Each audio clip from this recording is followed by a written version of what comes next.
वैद्यनाथ किसान रहता था। वैसे तो वैद्यनाथ समझदार और गुणी था, लेकिन अपने भाइयों के निकम्मे होने की वजह से हमेशा परेशान रहता। वैद्यनाथ के खेत कम होने की वजह से वो गांव के जमींदार ठाकुर के खेत लेकर उन्हें भी जोता करता था। ठाकुर को अच्छे से पता था कि वैद्यनाथ काम का आदमी है। उसकी अच्छाई और समझदारी की वजह से ठाकुर को फसल में बहुत लाभ होता था। अरे वैद्यनाथ, आज शाम को जल्दी चले जाना और जाते वक्त कुछ खाना और मिठाइयाँ हमारे घर से ले जाना, ठीक है? हाँ, मैं जाते वक्त खाना और मिठाइयाँ दोनों ले जाऊंगा। लेकिन ये किस अवसर की खुशी पर? हाँ, अरे पूरे गांव को खबर है और तुम्हें पता नहीं? मुझे श्यामलाल ने अपने खेत दे दिए क्योंकि कर्ज नहीं चुका पाया था ना। अरे वाह मालिक वाह, आपने उसकी भी जमीन ले ली, ये तो बड़ी अच्छी बात है।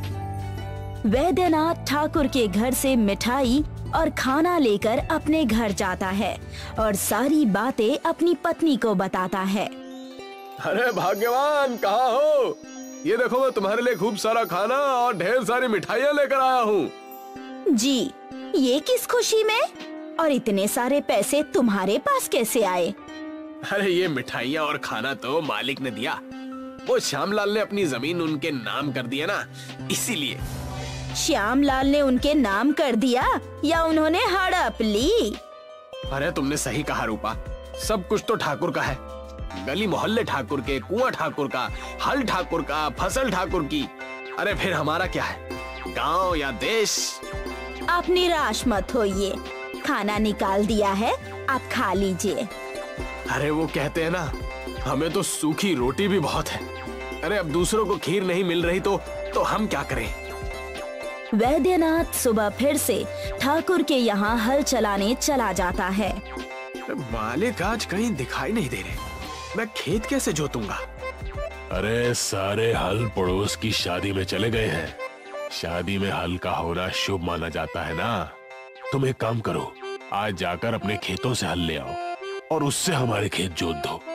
हाँ ठीक है मालिक, मैं ऐसा ही करूंगा। वैद्यनाथ घर जाकर अपनी पुश्तैनी हल निकालता है और उसे लेकर ठाकुर के खेत में जाता है। वैद्यनाथ की पुश्तैनी हल के मुठ में एक हीरा था, जिसके बारे में वैद्यनाथ को कुछ भी पता नहीं था। एक छोटा सा हीरा जिसकी कीमत 1 लाख थी। अरे आज तो मैं बहुत थक गया, बहुत जोरों की भूख लग रही है भाई। शाम हो गई थी। वैद्यनाथ जा ही रहा था कि वहाँ पर ठाकुर आ गया और कहने लगा, अरे वैद्यनाथ, तुम अभी तक यहीं हो? घर कब जाओगे भाई? आज इतना समय कैसे हो गया? मालिक, आज वो हल लाने में थोड़ी देरी हो गई ना, इसीलिए। ये देखिए, ये है हमारा पुश्तैनी हल। मेरे पिताजी मरते वक्त सिर्फ यही हल देकर गए थे। ठाकुर हल की मुठ पर चमकता हुआ हीरा देखकर चौंक जाता है।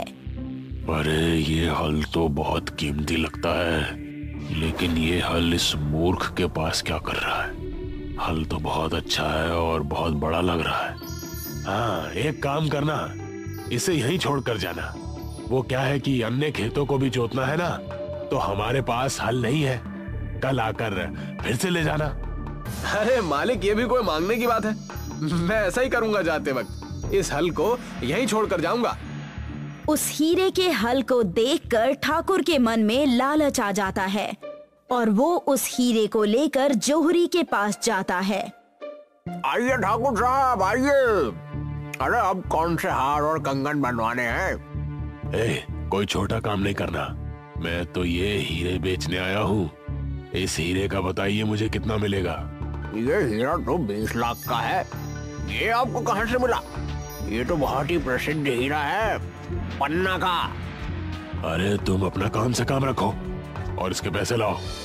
ठाकुर जोहरी से पैसे लेकर अपने घर शाम से चला जाता है। इस बात की खबर वैद्यनाथ को बिल्कुल नहीं रहती। अरे वैद्यनाथ, घर पर हो या नहीं? मालिक, आप यहाँ? किसी आदमी को भेज दिया होता या मैं खुद आपके पास आ जाता। क्या बात हो गई मालिक?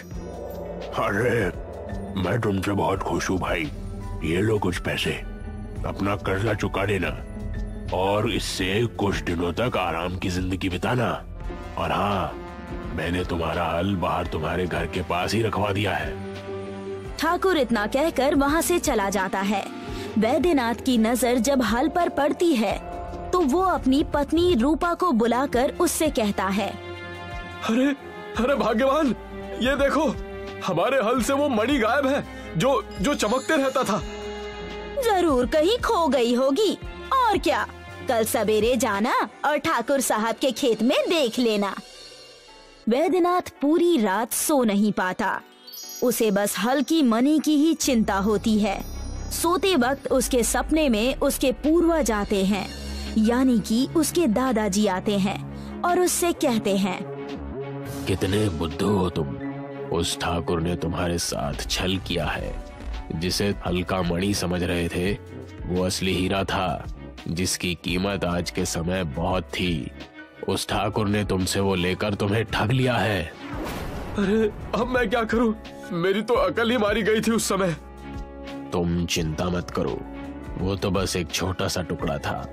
हमारे घर के पैखाने में पूरा जादुई हीरे का हल है, उसे जाकर ले लो और उससे अपने खेत को जोत दो। उससे क्या होगा? उससे तुम्हारे खेतों की फसलें बहुत अच्छी होंगी, चमकदार होंगी और बहुत ही स्वादिष्ट फसल उगेंगे। ये कोई साधारण हल नहीं है। सपने में अपने दादाजी को देखकर वैद्यनाथ की नींद खुल जाती है और वो अपनी पत्नी रूपा से सारी बातें बता देता है। क्या कहा आपने? उस ठाकुर ने हमारे साथ ऐसा किया? हम उसे छोड़ेंगे नहीं। अरे बस तुम देखती जाओ मैं क्या क्या करता हूँ और कैसे कैसे करता हूँ। वैद्यनाथ ने बिल्कुल वैसा ही किया। जादुई हीरे का हल घर के खुफिया कमरे से निकाला। इस खेत में आप क्या बोने वाले हैं? इस खेत में आलू, जो हीरे के हल से बहुत ही अच्छे और स्वादिष्ट आएंगे। जैसे ही वैद्यनाथ ने जादुई हीरे का हल चलाया, हीरे का हल ज्यादा चमकने लगा। ऐसा लगा जैसे पूरे खेत में बिजली दौड़ गई हो।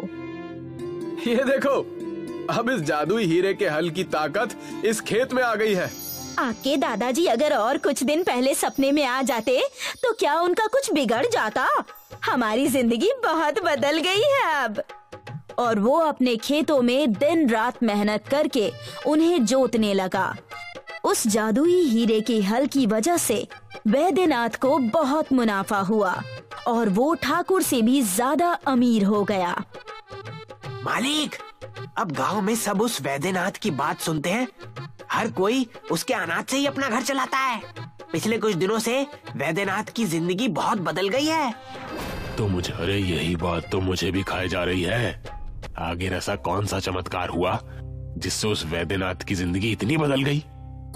ठाकुर और उसका नौकर वैद्यनाथ के आलीशान घर में जाते हैं। अरे कहाँ हो वैद्यनाथ? अरे भाई, सुना है तुमने जीवन में बड़ी तरक्की कर ली है। हाँ, तरक्की तो हुई है, क्योंकि मैंने किसी के साथ छल थोड़ी किया है। आपने तो मेरे हल के हीरे को भी छल से ले लिया, लेकिन भगवान की महिमा कुछ और ही थी। ठाकुर को वैद्यनाथ की तीखी बोली से गुस्सा आ जाता है और वो अपने नौकर को वैद्यनाथ को कमरे में बंद करने का आदेश देता है। इसे जाकर कमरे में बंद कर दो और घर की तलाशी लो। ठाकुर के कहे अनुसार नौकर ने वैद्यनाथ को जबरदस्ती कमरे में बंद कर दिया और घर की तलाशी लेने लगा। तब वहाँ उसे जादुई हीरे का हल दिखा। ये देखो, ये रही इसके अमीर होने की चाबी। हाँ मालिक, देखो कितना चमक रहा है। जैसे ही ठाकुर और उसका नौकर उस जादुई हीरे के हल को अपने हाथ में पकड़ते हैं, उन्हें बहुत तेज बिजली का झटका लगता है। अरे अरे बचाओ, भागो भागो यहाँ से। अरे मालिक, आपकी वजह से मैं भी चिपक गया मालिक। और तुरंत ही उन्होंने उस जादुई हीरे के हल को छोड़ दिया। नौकर ने दरवाजा खोलकर वैद्यनाथ को बाहर निकाला। अरे अरे इस घर में एक पल भी रहना बर्बादी है, भागो यहाँ से। अब के मैं आपसे यहाँ के काम करने नहीं आऊंगा, मैं आपकी नौकरी छोड़ रहा हूँ। हाँ। ठाकुर और नौकर को उनकी सीख मिल गई। वैद्यनाथ को भी इसका अंदाजा हो गया और वो अपने दादाजी की तस्वीर देखकर मुस्कुराने लगा और खुशी खुशी अपनी जिंदगी बिताने लगा। वैद्यनाथ किसान रहता था। वैसे तो वैद्यनाथ समझदार और गुणी था, लेकिन अपने भाइयों के निकम्मे होने की वजह से हमेशा परेशान रहता। वैद्यनाथ के खेत कम होने की वजह से वो गांव के जमींदार ठाकुर के खेत लेकर उन्हें भी जोता करता था। ठाकुर को अच्छे से पता था कि वैद्यनाथ काम का आदमी है। उसकी अच्छाई और समझदारी की वजह से ठाकुर को फसल में बहुत लाभ होता था। अरे वैद्यनाथ, आज शाम को जल्दी चले जाना और जाते वक्त कुछ खाना और मिठाइयाँ हमारे घर से ले जाना, ठीक है? हाँ हाँ, मैं जाते वक्त खाना और मिठाइयाँ दोनों ले जाऊंगा। लेकिन ये किस अवसर की खुशी पर? हाँ, अरे पूरे गांव को खबर है और तुम्हें पता नहीं? मुझे श्यामलाल ने अपने खेत दे दिए क्योंकि कर्ज नहीं चुका पाया था ना। अरे वाह मालिक वाह, आपने उसकी भी जमीन ले ली, ये तो बड़ी अच्छी बात है। वैद्यनाथ ठाकुर के घर से मिठाई और खाना लेकर अपने घर जाता है और सारी बातें अपनी पत्नी को बताता है। अरे भाग्यवान, कहाँ हो? ये देखो, मैं तुम्हारे लिए खूब सारा खाना और ढेर सारी मिठाइयाँ लेकर आया हूँ। जी, ये किस खुशी में? और इतने सारे पैसे तुम्हारे पास कैसे आए? अरे ये मिठाइयाँ और खाना तो मालिक ने दिया। वो श्यामलाल ने अपनी जमीन उनके नाम कर दिया ना, इसीलिए। श्यामलाल ने उनके नाम कर दिया या उन्होंने हड़प ली? अरे तुमने सही कहा रूपा, सब कुछ तो ठाकुर का है। गली मोहल्ले ठाकुर के, कुआं ठाकुर का, हल ठाकुर का, फसल ठाकुर की। अरे फिर हमारा क्या है, गांव या देश?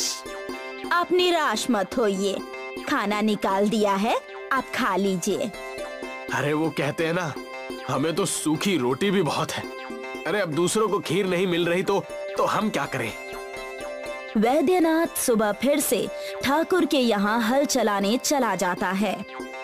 मालिक आज कहीं दिखाई नहीं दे रहे, मैं खेत कैसे जोतूंगा? अरे सारे हल पड़ोस की शादी में चले गए हैं। शादी में हल का होना शुभ माना जाता है ना। तुम एक काम करो, आज जाकर अपने खेतों से हल ले आओ और उससे हमारे खेत जोत दो। हाँ ठीक है मालिक, मैं ऐसा ही करूंगा। वैद्यनाथ घर जाकर अपनी पुश्तैनी हल निकालता है और उसे लेकर ठाकुर के खेत में जाता है।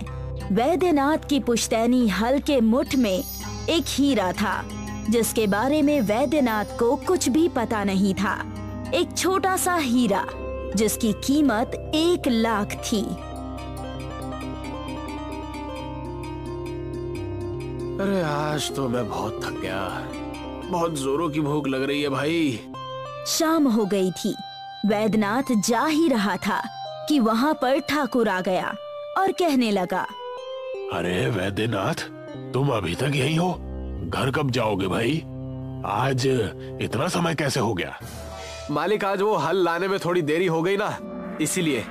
ये देखिए, ये है हमारा पुश्तैनी हल। मेरे पिताजी मरते वक्त सिर्फ यही हल देकर गए थे।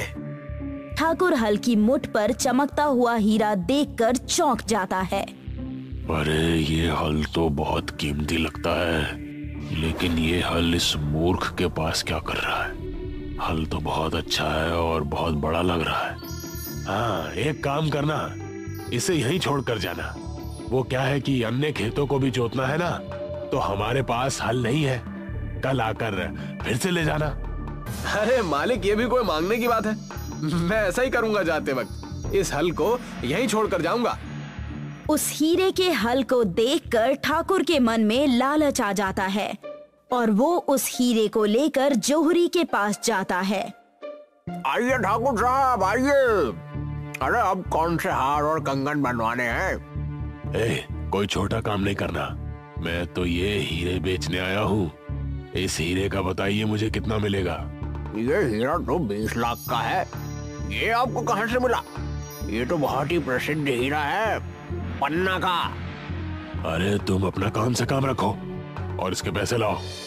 ठाकुर जोहरी से पैसे लेकर अपने घर शाम से चला जाता है। इस बात की खबर वैद्यनाथ को बिल्कुल नहीं रहती। अरे वैद्यनाथ, घर पर हो या नहीं? मालिक आप यहाँ? किसी आदमी को भेज दिया होता या मैं खुद आपके पास आ जाता। क्या क्या बात हो गई मालिक? अरे मैं तुमसे बहुत खुश हूँ भाई। ये लो कुछ पैसे, अपना कर्जा चुका देना और इससे कुछ दिनों तक आराम की जिंदगी बिताना। और हाँ, मैंने तुम्हारा हल बाहर तुम्हारे घर के पास ही रखवा दिया है। ठाकुर इतना कहकर वहाँ से चला जाता है। वैद्यनाथ की नजर जब हल पर पड़ती है तो वो अपनी पत्नी रूपा को बुलाकर उससे कहता है, अरे अरे भाग्यवान, ये देखो हमारे हल से वो मणि गायब है जो चमकते रहता था। जरूर कहीं खो गई होगी, और क्या, कल सवेरे जाना और ठाकुर साहब के खेत में देख लेना। वैद्यनाथ पूरी रात सो नहीं पाता। उसे बस हल की मणि की ही चिंता होती है। सोते वक्त उसके सपने में उसके पूर्वज आते हैं, यानी कि उसके दादाजी आते हैं और उससे कहते हैं, कितने बुद्धू हो तुम। उस ठाकुर ने तुम्हारे साथ छल किया है। जिसे हल्का मणि समझ रहे थे वो असली हीरा था, जिसकी कीमत आज के समय बहुत थी। उस ठाकुर ने तुमसे वो लेकर तुम्हें ठग लिया है। अरे अब मैं क्या करूं? मेरी तो अकल ही मारी गई थी उस समय। तुम चिंता मत करो, वो तो बस एक छोटा सा टुकड़ा था। हमारे घर के पैखाने में पूरा जादुई हीरे का हल है। उसे जाकर ले लो और उससे अपने खेत को जोत दो। उससे क्या होगा? उससे तुम्हारे खेतों की फसलें बहुत अच्छी होंगी, चमकदार होंगी और बहुत ही स्वादिष्ट फसल उगेंगे। ये कोई साधारण हल नहीं है। सपने में अपने दादाजी को देखकर वैद्यनाथ की नींद खुल जाती है और वो अपनी पत्नी रूपा से सारी बातें बता देता है। क्या कहा आपने? उस ठाकुर ने हमारे साथ ऐसा किया? हम उसे छोड़ेंगे नहीं। अरे बस तुम देखती जाओ मैं क्या क्या करता हूँ और कैसे कैसे करता हूँ। वैद्यनाथ ने बिल्कुल वैसा ही किया। जादुई हीरे का हल घर के खुफिया कमरे से निकाला। इस खेत में आप क्या बोने वाले हैं? इस खेत में आलू, जो हीरे के हल से बहुत ही अच्छे और स्वादिष्ट आएंगे। जैसे ही वैद्यनाथ ने जादुई हीरे का हल चलाया, हीरे का हल ज्यादा चमकने लगा। ऐसा लगा जैसे पूरे खेत में बिजली दौड़ गई हो। ये देखो, अब इस जादुई हीरे के हल की ताकत इस खेत में आ गई है।